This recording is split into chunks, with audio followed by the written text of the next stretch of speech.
नमस्कार। आज हम एक बहुत ही दिलचस्प किताब पर बात करने वाले हैं जिसने स्टार्टअप्स और इनोवेशन की दुनिया में काफी हलचल मचाई है। पीटर थील की 0 to 1। हाँ बिल्कुल। 0 to 1 नोट्स ऑन स्टार्टअप्स और how to build the future, ये किताब वाकई खास है। और हमारे पास इसका एक अच्छा विस्तृत हिंदी सारांश है। तो आज हम इसी के जरिए थील के जो सबसे कह सकते हैं उत्तेजक और प्रभावशाली विचार हैं उन्हें खंगालेंगे। सही। तो हमारा मकसद यही है कि इस किताब का जो सार है, जो कोर मैसेज है, उसे समझें। हाँ, खास तौर पर उन लोगों के लिए जो शायद अपना कुछ शुरू करना चाहते हैं, कोई कंपनी, या फिर जो टेक्नोलॉजी और भविष्य को लेकर उत्सुक हैं। या बस दुनिया को देखने का एक नया नजरिया चाहते हैं, उनके लिए भी ये दिलचस्प होगी। बिल्कुल। तो किताब का नाम ही बहुत कुछ कहता है, 0 to 1 जाना। हाँ, सुनने में शायद आसान लगे, लेकिन इसका मतलब काफी गहरा है। ये सिर्फ किसी मौजूदा चीज को थोड़ा बेहतर बनाने के बारे में नहीं है। वो तो हुआ 1 से N तक जाना। अच्छा, तो ये 1 से N नहीं है, तो फिर ये 0 से 1 का सफर क्या है? ये सफर है कुछ एकदम नया बनाने का, कुछ ऐसा जो पहले था ही नहीं, बिल्कुल मौलिक। ओके, 0 मतलब कुछ नहीं। हाँ, खालीपन। और 1 मतलब कुछ अनूठा, कुछ एकदम ओरिजिनल। ये नकल करने की ठीक उलट है। मतलब दुनिया में जो पहले से है उसे कॉपी करना, वो 1 से N है। और थील कहते हैं कि असली प्रगति, असली प्रोग्रेस, वो 0 से 1 वाली छलांग सी आती है। बिल्कुल। दिलचस्प। तो चलिए यहीं से शुरू करते हैं। किताब का एक बड़ा फोकस इसी पर है, इनोवेशन और इमिटेशन, यानी नकल, इसके बीच का फर्क। लगता है थील नकल को ज्यादा भाव नहीं देते। हाँ, ये उनके तर्क का एक तरह से आधार है। उनका मानना है कि दुनिया में ज्यादातर लोग, ज्यादातर कंपनियां वो नकल करने पर ही ध्यान देती हैं। जो सफल हो चुका है उसे दोहराना, जिसे वो 1 से N जाना कहते हैं। हाँ वही। ये रास्ता शायद सुरक्षित लगता है ना, और इससे कुछ फायदा भी हो सकता है, जैसे किसी मौजूदा प्रोडक्ट को थोड़ा सस्ता बना दिया या थोड़ा बेहतर कर दिया। लेकिन थील देते हैं कि ये दुनिया को सच में आगे नहीं ले जाता। तो दुनिया को आगे ले जाने के लिए क्या चाहिए फिर उनके हिसाब से? 0 से 1 जाना, इनोवेशन, कुछ ऐसा बनाना जो पहले था ही नहीं। ठीक है। हाँ, ये मुश्किल है, इसमें रिस्क भी ज्यादा है, लेकिन यही वो चीज है जो असली बदलाव लाती है, नई संभावनाएं खोलती है। जैसे कोई उदाहरण? अरे सोचिए ना, इंटरनेट का बनना या फिर स्मार्टफोन का आना, ये कोई छोटे मोटे सुधार नहीं थे। नहीं, बिल्कुल नहीं। ये 0 से 1 वाले आविष्कार थे। इन्होंने पूरी दुनिया बदल दी। तो थील का पॉइंट यही है कि अगर हम ग्लोबल लेवल पर देखें तो जो टिकाऊ समृद्धि है, जो असली विकास है, उसका इंजन यही मौलिक इनोवेशन है। सिर्फ नकल या छोटे मोटे सुधार नहीं। बिल्कुल। वो आपको कुछ समय के लिए टिकाए रख सकते हैं, पर असली छलांग इनोवेशन से ही लगती है। ये बात तो समझ आती है। लेकिन अब आते हैं थील के शायद सबसे ज्यादा कंट्रोवर्शियल विचार पर। हाँ, मुझे पता है आप किसकी बात कर रहे हैं। कि कंपनियों को मोनोपोली बनाने पर ध्यान देना चाहिए, कंपटीशन पर नहीं। ये सुनते ही थोड़ा अजीब लगता है। हम तो हमेशा सुनते आए कि भाई हेल्दी कंपटीशन अच्छी बात है। हाँ हाँ बिल्कुल, और ये विचार अक्सर गलत समझा जाता है। देखिए, जब थील मोनोपोली की बात करते हैं तो उनका मतलब उस पारंपरिक नेगेटिव एकाधिकार से नहीं है। अच्छा। जैसे कोई कंपनी दाम बढ़ाकर ग्राहकों का शोषण करे, हाँ। या नए लोगों को मार्केट में आने न दे, वो वैसी मोनोपोली की बात नहीं कर रहे। वो इसे क्रिएटिव मोनोपोली कहते हैं। क्रिएटिव मोनोपोली, ये क्या चीज हुई? इसका मतलब है कुछ इतना अनूठा, इतना खास बनाना कि आपका कोई सीधा प्रतियोगी ही ना हो। आप बाजार में कुछ ऐसा ला रहे हैं जो और कोई दे ही नहीं रहा। जैसे? सोचिए, गूगल के सर्च इंजन के बारे में जब वो शुरू हुआ था, या फेसबुक के सोशल नेटवर्क के बारे में। उन्होंने मौजूदा बाजारों में घुसकर लड़ाई नहीं की। उन्होंने तो पूरी नई कैटेगरी बना दी एक तरह से। बिल्कुल, उन्होंने नई श्रेणियां बनाई। तो थील का तर्क ये है कि असली जीत कंपटीशन में दूसरों को हराने में नहीं है, बल्कि कंपटीशन को ही इररेलेवेंट बनाने में है। मतलब मुकाबला करने की जरूरत ही ना पड़े। हाँ, सवाल ये नहीं कि आप दूसरों से बेहतर कैसे बने, सवाल ये है कि आप ऐसा क्या बना सकते हैं जिसका कोई मुकाबला ही ना हो। जब आप ऐसा कर पाते हैं तो आपको हर रोज कीमत पर या छोटे मोटे फीचर्स पर लड़ना नहीं पड़ता। और इसका फायदा क्या है कंपटीशन से बचने का? फायदा ये है कि जब आप इस क्रिएटिव मोनोपोली वाली स्थिति में होते हैं तो आपके पास, कह सकते हैं, सांस लेने की जगह होती है। आप सिर्फ अगले क्वार्टर के प्रॉफिट के बारे में नहीं सोचते। आप लंबी अवधि के लिए सोच सकते हैं। हाँ, आप लॉन्ग टर्म प्लानिंग कर सकते हैं, आप रिसर्च में इन्वेस्ट कर सकते हैं, अपने कर्मचारियों का बेहतर ध्यान रख सकते हैं, शायद समाज पर भी कुछ अच्छा असर डालने की सोच सकते हैं। जबकि बहुत ज्यादा कंपटीशन हो तो पर मजबूर हो जाती हैं, बस किसी तरह टिके रहना है। इससे इनोवेशन दब सकता है। थील मानते हैं कि ये जो क्रिएटिव मोनोपोली है, यही असल में इनोवेशन को फलने फूलने का मौका देती है। अच्छा। हाँ, तो ये नजरिया कंपटीशन को बिल्कुल अलग ढंग से दिखाता है। ठीक है, इसे समझने के बाद अब भविष्य की सोच पर आते हैं। किताब ये भी कहती है कि सफल उद्यमी जो हैं वो भविष्य की अनिश्चितता से डरते नहीं। हाँ, बल्कि उसे एक अवसर, एक अपॉर्चुनिटी के रूप में देखते हैं। ये भी एक अहम पहलू है। बिल्कुल।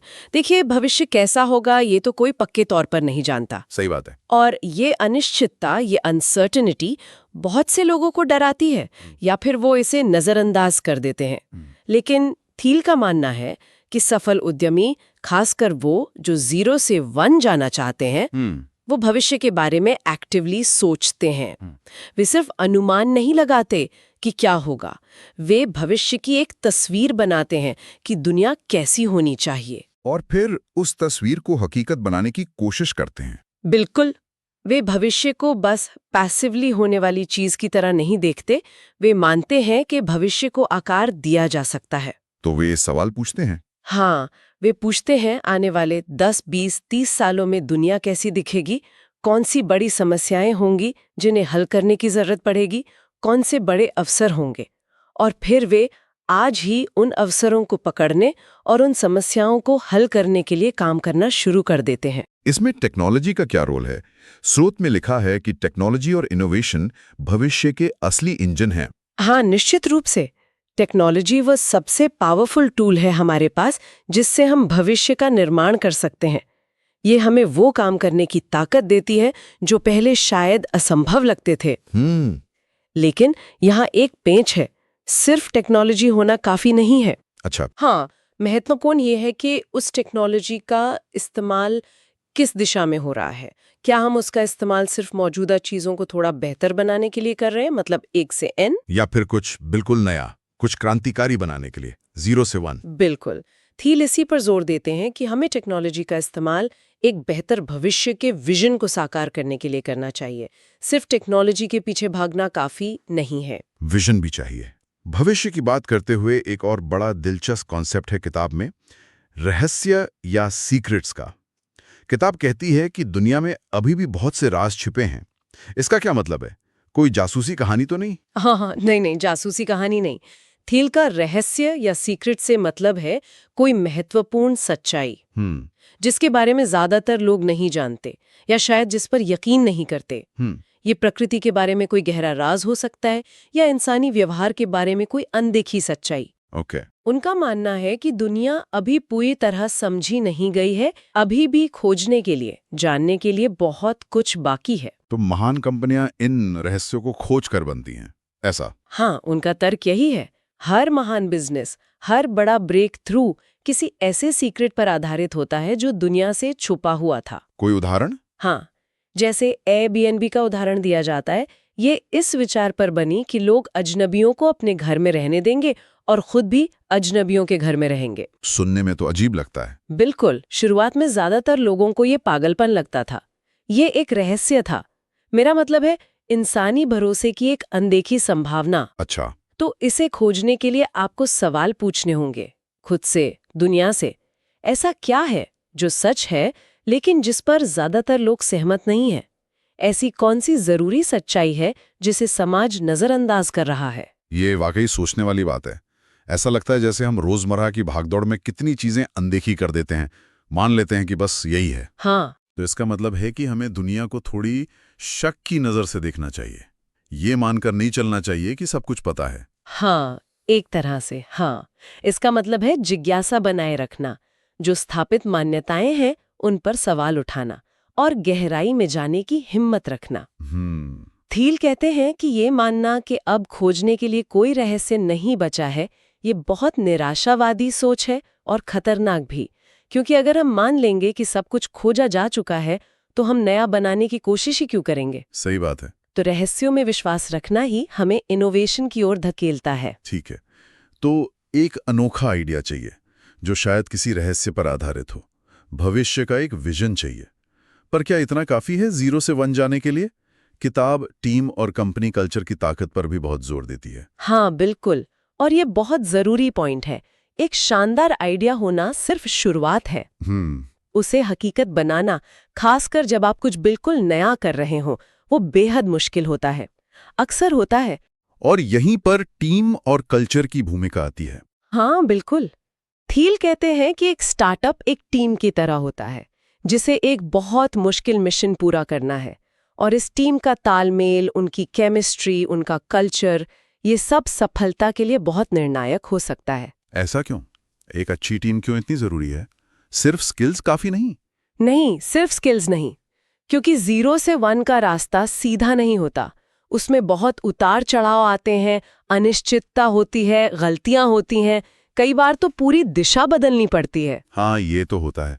ऐसे माहौल में आपको ऐसे लोग चाहिए जो सिर्फ तनख्वाह के लिए काम नहीं कर रहे, बल्कि वो मिशन से जुड़े हों। एक मजबूत साझा कल्चर टीम को जोड़कर रखता है, मुश्किल समय में हौसला देता है। हाँ, और तेजी से सीखने और बदलने में मदद करता है।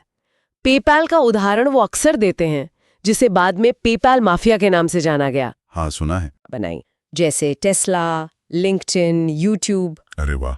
तो ये उस शुरुआती कल्चर की ताकत दिखाता है। तो ये सिर्फ सही लोगों को काम पर रखने के बारे में नहीं है? नहीं, उससे कहीं ज्यादा है। ये एक ऐसा माहौल बनाने के बारे में है जहां वे मिलकर कुछ बड़ा हासिल कर सकें। ये साझा पहचान, साझा मूल्यों और एक साझा मिशन के बारे में है।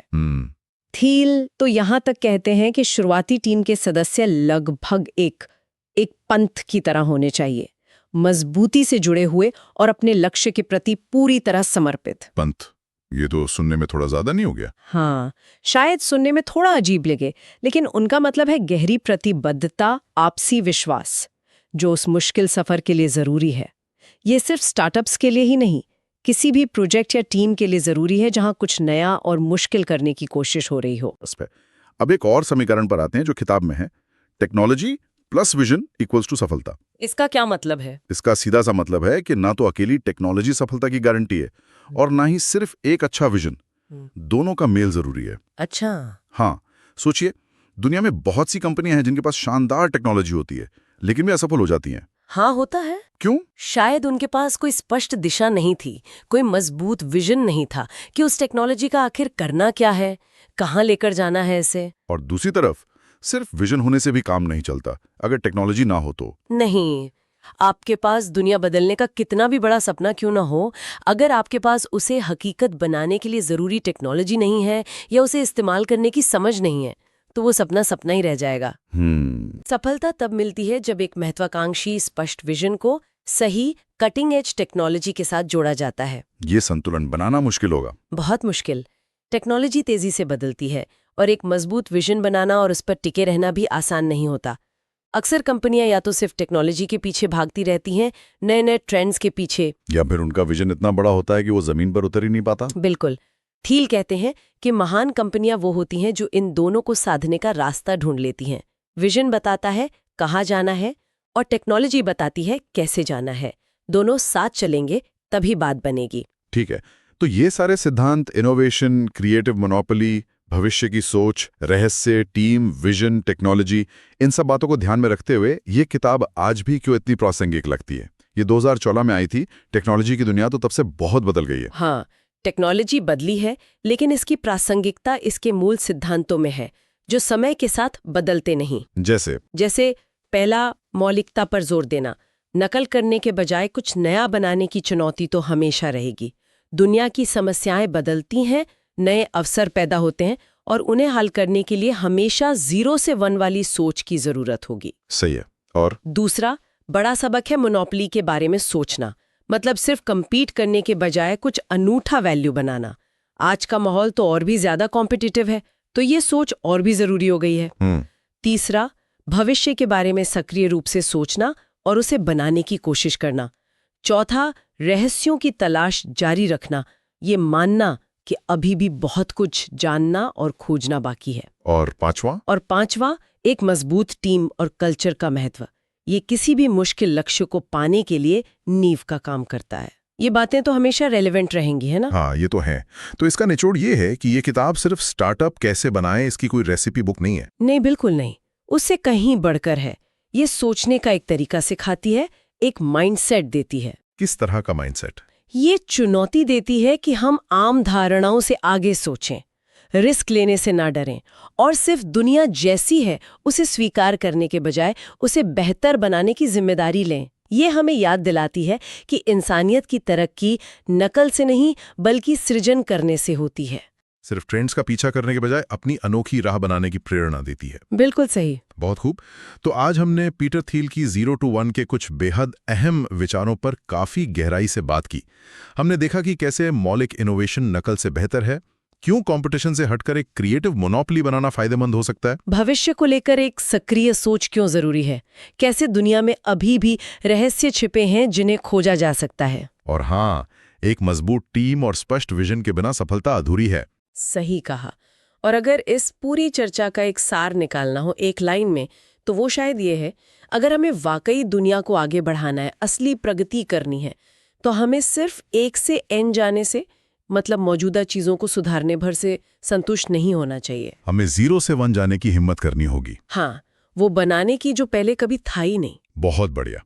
और जाते जाते अपने श्रोताओं के लिए एक सवाल छोड़ जाते हैं, सोचने के लिए। हाँ, जरूर। किताब कहती है कि दुनिया में अभी भी खोजने के लिए रहस्य बाकी हैं, अनदेखे अवसर मौजूद हैं। तो जरा सोचिए, आपकी अपनी जिंदगी में, आपके काम के क्षेत्र में या आपके आसपास के समाज में ऐसा कौन सा महत्वपूर्ण रहस्य या अनदेखा अवसर हो सकता है जिस पर अभी ज्यादा लोगों का ध्यान नहीं गया है? हाँ, लेकिन जिसमें 0 से 1 जाने की, यानी कुछ बिल्कुल नया और परिवर्तनकारी बनाने की क्षमता छिपी हो सकती है।